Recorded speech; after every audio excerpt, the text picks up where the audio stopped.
Sadhguru Nath Maharaj Ki Jai, and welcome to Jagadambe Reads the Holy Books of India, Ramayana178.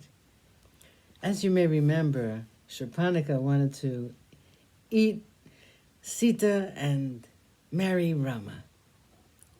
Her eyes were red like embers, and she rushed towards Sita, whose eyes were wide with fear.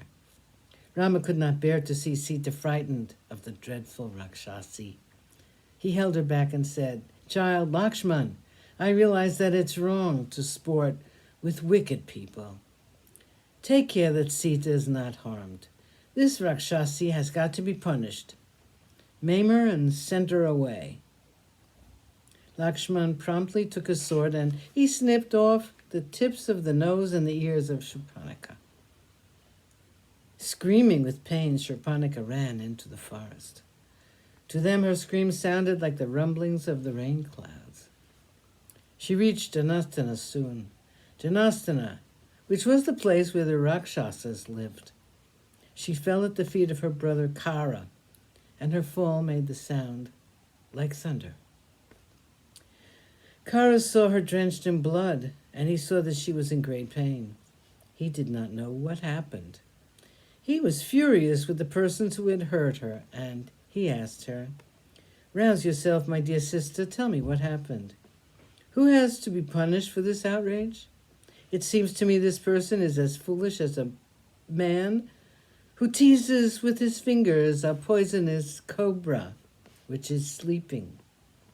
He has taken the noose of death and placed it on his neck, thinking it's a garland of flowers. He has not been wise. He has neared his end, evidently, or else he would not have done this to you. How did this happen? Does he not know that it is not wise to antagonize me and my clan? Even Indra is powerless in my presence. I will this very moment drink his life with my arrows. I will spill his blood on the thirsty earth. The eagles and the hawks will have fresh food to eat today. Tell me which Gandharva or Deva or Danava had the foolishness to lay hands on you." Shurpanakha was very unhappy. Her tears were flowing freely, and her love for Rama had turned to hatred and a desire for revenge.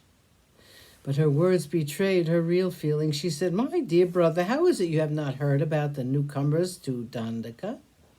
I saw them today. There are 2 of them. They are young, handsome, and strong, too. They seem to have been accustomed to luxury, and their limbs are tender. They are extremely powerful, though. Their eyes are long and more beautiful than the petals of a lotus. They're dressed like ascetics. They seem to be extremely righteous, and they live like hermits, but they are princes. They're the sons of a king named Dasaratha, and they're called Rama and Lakshman. As archers, they seem to be unequaled in the world, and they seem as though they are very good, kind, and compassionate. Their beauty is like that of the Gandharvas. All the glory of the Kshatriyas seems to have found a home in these 2 brothers. It is difficult to believe that they are human beings, so divine are they in their appearance." By their side was a young woman. She was very beautiful. Unlike them, she seemed to have decked herself in ornaments of gold, and she was dressed in fine silks. Because of this woman, these 2 men, who seemed to be righteous, hurt me and maimed me thus. I wish to see them dead in battle, and I wish to drink their blood.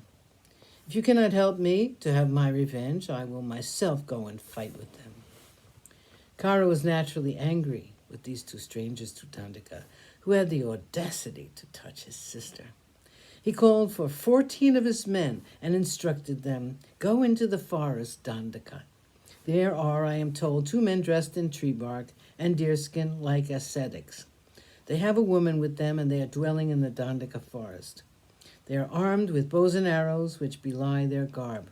Go immediately to their ashram, kill all 3 of them, and come back. My sister wishes to drink their blood." Sadhguru Nath Maharaj Ki Jai. Thank you for coming. I hope you come again.